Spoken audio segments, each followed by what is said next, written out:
America உடனடியாக திரும்ப பெற்ற விமானங்கள். ஆனால் பல்கேரியாவில் இன்னும் ஏன் எச்சரிக்கை அலாரம் ஒலித்துக் கொண்டிருக்கிறது? ஈரானின் மறைமுக எச்சரிக்கை காரணமா? ஈரானின் சைபர் தாக்குதலால் முடங்கிய பிரிட்டனின் மின் கட்டமைப்பு. டியாகோ கார்சியாவை சுற்றி மர்ம ட்ரோன்கள் நடமாட்டம். இந்த சமுத்திரத்தில் அமெரிக்க மற்றும் பிரிட்டன் கூட்டுப்படை தளம் ஆபத்தில். அமெரிக்காவை எட்டும் ஈரானின் ஏவுகணை சக்தி. வணக்க நண்பர்களே, நான் உங்கள் RM ராம். உலக அரசியலையும் பாதுகாப்பு வட்டாரங்களையும் அதிர்ச்சிக்குள்ளாக்கும் பல சம்பவங்கள் ஒரே நேரத்தில் நடைபெற்று வருகின்றன. முதலில் பிரிட்டனின் மின் உற்பத்தி அமைப்பை குறிவைத்து நடத்தப்பட்டதாக கூறப்படும் ஒரு சைபர் தாக்குதல் உலக நாடுகளின் கவனத்தை ஈர்த்திருக்கிறது. தகவல்களின்படி ஈரானின் ஆதரவு ஹேக்கர் அமைப்பு ஒன்று பிரிட்டனில் உள்ள ஒரு மின் உற்பத்தி நிலையத்தின் கணினி அமைப்புகளை ஊடுருவி அந்த நிலையத்தை 4 நாட்கள் முற்றுமுழுதாக செயலிழக்க செய்திருக்கிறது. இதை பிரிட்டிஷ் ஊடகங்கள் நாட்டின் மின் உற்பத்தி துறையில் நடந்த முதல் மிக வெற்றிகரமான சைபர் தாக்குதல் என வர்ணிக்கின்றன. பாதுகாப்பு காரணங்களால் அந்த மின் உற்பத்தி நிலையத்தின் பெயர் வெளியிடப்படவில்லை. இருப்பினும் இந்த தாக்குதல் பிரிட்டனின் தேசிய மின் வலையமைப்பை பாதிக்கவில்லை என்றும் நாட்டின் மொத்த மின்சார விநியோகம் பாதுகாப்பாக இருந்தது என்றும் அதிகாரிகள் உறுதி செய்திருக்கின்றார்கள். ஆனால் இப்போது மிகப்பெரிய கேள்வி ஒன்று எழுகிறது. ஒரு சிறிய மின் நிலையத்தை 4 நாட்கள் முடக்க முடிந்தால் நாளை பிரிட்டனின் பெரிய உட்கட்டமைப்புகள் குறிவைக்கப்பட போகின்றதா? இதுவே தற்போது பிரிட்டனில் மிகப்பெரிய கவலையாக மாறியிருக்கிறது. இதற்கிடையில் கடந்த மாதம் அமெரிக்காவினுடைய 12 மாநிலங்களில் நீர் விநியோக அமைப்புகளை குறிவைத்து நடத்தப்பட்ட சைபர் தாக்குதல்களும் வெள்ளை மாளிகையில் மிகப்பெரிய அச்சத்தை ஏற்படுத்தி இருந்தன. இப்போது பிரிட்டனிலும் இதுபோன்ற சம்பவம் நடந்துள்ளதால் மேற்கத்திய நாடுகள் தங்களின் முக்கிய உட்கட்டமைப்புகள் மீது ஒருங்கிணைந்த சைபர் போர் நடத்தப்படுகின்றதா என்ற சந்தேகத்தில் உள்ளன. இதேவேளை அமெரிக்காவின் ஈரான் மீதான தாக்குதல்களுக்கு எவ்விதமான உதவியை வழங்கினாலும் அந்நாட்டின் மீது தக்க பதிலடி வழங்கப்படும் என்று ஈரான் மிக கடுமையான தொனியில் எச்சரித்திருப்பது குறிப்பிடத்தக்கது.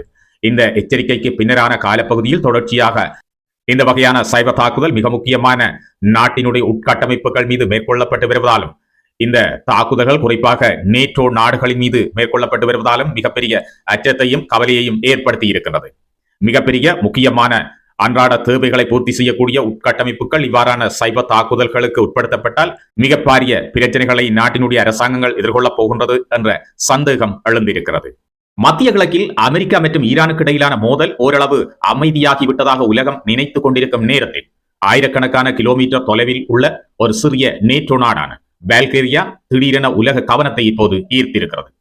அதிர்ச்சியான விஷயம் என்னவென்றால் அமெரிக்காவினுடைய 2 KC-135 KC-135 வான்வழி எரிபொருள் நிரப்பும் விமானங்கள் பல்கேரியாவிலிருந்து வெளியேறி கிட்டத்தட்ட 1 மாதம் கடந்துவிட்டது. ஆனால் விமானங்கள் வெளியேறிய பிறகும் அங்கு பாதுகாப்பு எச்சரிக்கைகள் ஏன் தொடர்ந்தும் பேணப்பட்டு வருகின்றன? எந்த தகவல் பல்கேரிய அரசை கவலையடைய வைத்துள்ளது? ஈரான் ஐரோப்பாவில் உள்ள அமெரிக்க இராணுவ நிலைகளை குறிவைக்க திட்டமிட்டு வருகின்றதா? இந்த கேள்விகளுக்கான பதில்கள் தான் மிக முக்கியமானது. கடந்த ஜூலை மாதத்தில் பல்கேரியாவின் பெஸ்மெர் வான் தளம் உலக அரசியல் விவாதத்தின் மையமாக மாற்றமடைந்தது. அமெரிக்கா மத்திய கிழக்கில் நடைபெற்று வந்த தனது இராணுவ நடவடிக்கைகளுக்கு உதவியாக KC-135 டேங்கர் விமானங்களையும் நூற்றுக்கணக்கான இராணுவ பணியாளர்களையும் அங்கு தற்காலிகமாக நிறுத்த அனுமதி கோரியது. இதேவேளை ஜூலை 22ஆம் தேதி பல்கேரிய நாடாளுமன்றம் 8 KC-135 விமானங்கள் மற்றும் 250 அமெரிக்க இராணுவ பணியாளர்கள் வரை அங்கு தங்குவதற்கு அனுமதி வழங்கியது. இந்த அனுமதி ஜூலை 24 முதல் அக்டோபர் 1 வரை செல்லுபடியாகும் வகையில் வழங்கப்பட்டது. ஆனால் இந்த முடிவு வெளிவந்த சில நாட்களிலேயே தெஹ்ரானில் இருந்து கடுமையான எதிர்வினை வெளியிடப்பட்டது. ஈரான் தரப்பில் அமெரிக்காவின் இராணுவ நடவடிக்கைகளுக்கு ஆதரவளிக்கும் எந்த நாடும் தங்களை ஈரானுக்கு எதிரான போரில் மறைமுகமாக ஈடுபடுத்திக் கொள்கிறது என்ற கருத்து முன்வைக்கப்பட்டது. இதனால் பல்கேரியாவின் பெயர் திடீரென ஈரான் தொடர்பான சர்வதேச விவாதங்களில் இடம்பெறத் தொடங்கியது. அதன் பின்னர் ஆகஸ்ட் 21ஆம் தேதி அமெரிக்காவின் 2 KC-135 விமானங்கள் பெஸ்மெர் தளத்திலிருந்து வெளியேற்றப்பட்டன. இதனால் பலர் அபாயம் முடிந்துவிட்டது என்று பல்கேரியா நினைத்தது. ஆனால் ஈரான் கதையை இன்னும் முடிக்கவில்லை என்பது பின்பு வந்த தகவல்கள் தான் சொன்னது. பல்கேரியாவினுடைய உள்துறை அமைச்சர் இவான் டெமர்டிதேவ் வெளியிட்ட அறிக்கை அனைவரையும் ஆச்சரியத்திலும் அதிசயத்திலும் உட்படுத்தியது. அவர் கூறியதாவது: தற்போதைய அச்சுறுத்தல் நினைத்ததை விட அதிகமான அபாயங்களை எதிர்கொள்ளும் வகையில் பாதுகாப்பு நடவடிக்கைகள் பலப்படுத்தப்பட்டுள்ளன. மேலும் அதிகாரிகள் கிடைக்கும் தகவல்களை தொடர்ந்து கண்காணித்து வருவதாகவும் அவர் கூறினார். இந்த கூற்றின் பொருள் என்ன? அதாவது வெளிப்படையாக எந்த அச்சுறுத்தலும் இல்லை என்று கூறப்பட்டாலும் திரைமறைவில் ஏதோ ஒன்று நடக்கிறது என்ற சந்தேகத்தை இந்த அறிக்கை உருவாக்கியது. இதற்கிடையில் சில ஊடக அறிக்கைகள் மற்றொரு பரபரப்பான தகவலையும் வெளியிட்டன. தென்கிழக்கு ஐரோப்பாவில் உள்ள அமெரிக்க ராணுவ சொத்துக்கள் மற்றும் ஆதரவு மையங்கள் குறித்து ஈரானிய ராணுவம் மதிப்பீடு செய்து வருவதாக கூறப்பட்டது. அந்த பட்டியலில் பல்கேரியாவின் பெஸ்மெர் வான் தளமும் இடம்பெற்றிருக்கலாம் என்ற தகவல்கள் வெளியானது. இந்த தகவல் அதிகாரப்பூர்வமாக உறுதிப்படுத்தப்படவில்லை என்றாலும் அது வெளியானவுடன் பல்கேரியாவில் பாதுகாப்பு விவாதம் மிக தீவிரமடைந்தது. ஏனெனில் பெஸ்மெர் ஒரு சாதாரண விமான நிலையம் அல்ல. மத்திய கிழக்கில் செயற்படும் அமெரிக்க போர் விமானங்களுக்கும் குண்டுவீச்சு விமானங்களுக்கும் வான்வழி எரிபொருள் வழங்கும் முக்கிய ஆதரவு மையமாக அது கருதப்படுகிறது.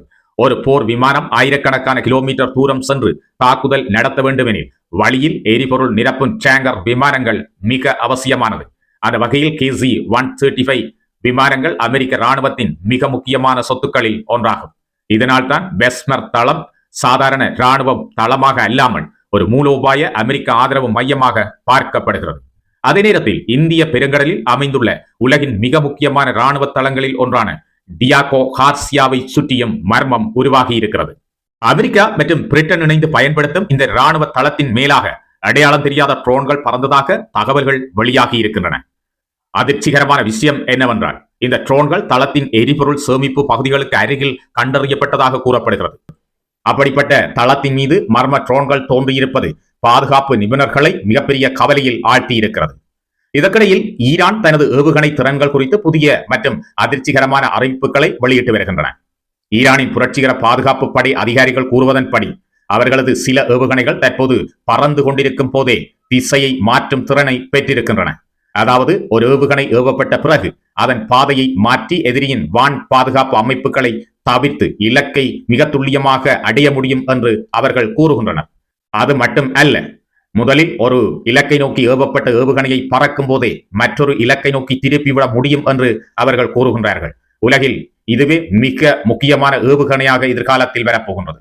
இந்த கூற்று உண்மையாக இருந்தால் எதிர்கால ஏவுகணை போர்களின் தன்மையையே மாற்றக்கூடும். ஆனால் இதைவிட பரபரப்பை ஏற்படுத்திய மற்றொரு தகவலும் வெளியாகி இருக்கிறது. ஈரானிய ராணுவ அதிகாரிகளின் கூற்றுப்படி ஈரான் தற்காலத்தில் தொடர்ச்சியாக அதிகூடிய ஏவுகணைகளை உற்பத்தி செய்து வருகின்றதாக சொல்லப்படுகின்றது. அதோடு இந்த ஏவுகணைகளில் நீண்ட தூரவீச்சு கொண்ட ஏவுகணைகளும் அடங்கும் என்றும் கூறப்படுகின்றார்கள். இந்த நீண்ட தூரவீச்சு கொண்ட ஏவுகணைகளில் 15,000 கிலோமீட்டர்களை கடக்கக்கூடிய மிக பாரிய ஏவுகணைகளும் அடங்கும் என்கின்றனர். இவ்வாறான தூரவீச்சு கொண்ட ஏவுகணைகளை உற்பத்தி செய்வதில் ஈரான் தொடர்ச்சியாக ஈடுபட்டு வருவதாகவும் குறிப்பிடத்தக்கது. இந்த ஏவுகணை தூரவீச்சு என்பது கிட்டத்தட்ட அமெரிக்காவினுடைய மிக முக்கிய நிலப்பரப்புகளை தொடக்கூடிய தூரவீச்சு கொண்டதாக அமைகின்றது என்று இப்போது சர்வதேசத்தில் பேச தொடங்கி இருக்கின்றார்கள். ஏற்கனவே ஈரானினுடைய ஏவுகணைகள் என்பது மிக துல்லியமான தாக்குதல்களை நடத்தக்கூடியதாகவும் அமெரிக்கா மற்றும் அதன் சார்பு நாடுகளினுடைய வான் எதிர்ப்பு பீரங்கிகளையும் மீறி இலக்குகளை மிக துல்லியமாக தாக்கக்கூடியதாகவும் ஈரான் ஏவுகணைகளை தயாரித்து வருகின்றது என்று சொல்லப்படுகிறது. இந்த தகவல்களை இஸ்ரேலினுடைய செய்தி நிறுவனங்கள் கூட வெளியிட்டிருந்தது குறிப்பிடத்தக்கது. ஈரானினுடைய ஏவுகணை தொழில்நுட்பம் தொடர்பாக இப்போது உலகம் பேச தொடங்கி இருக்கிறது. ஈரானுடைய ஏவுகணைகள் தற்போது ஏவிய பிறகு அதன் இலக்கை மாற்றக்கூடிய மிக துல்லியமான தொழில்நுட்பங்களை கொண்டு உருவாக்கப்பட்டிருக்கிறது. வானில் ஏவப்பட்ட ஒரு ஏவுகணையை அதன் இலக்கை மாற்றி வேறொரு இலக்கை நோக்கி செல்லக்கூடியதாக திருப்பக்கூடிய ஒரு மிகப்பெரிய தொழில்நுட்பத்தை ஈரான் கொண்டிருக்கிறது என்று இப்பொழுது சொல்லப்படுகின்றது. இதனால் ஏவப்பட்ட ஏவுகணைகள் எந்த இலக்கை நோக்கி செல்கின்றன, அதன் தாக்குதல் இலக்கை கண்டறிவது தொடர்பாக அமெரிக்கா மற்றும் அதன் சார்பு நாடுகள் மிகப்பெரிய கவலையில் இருப்பதாக கூறப்படுகிறது.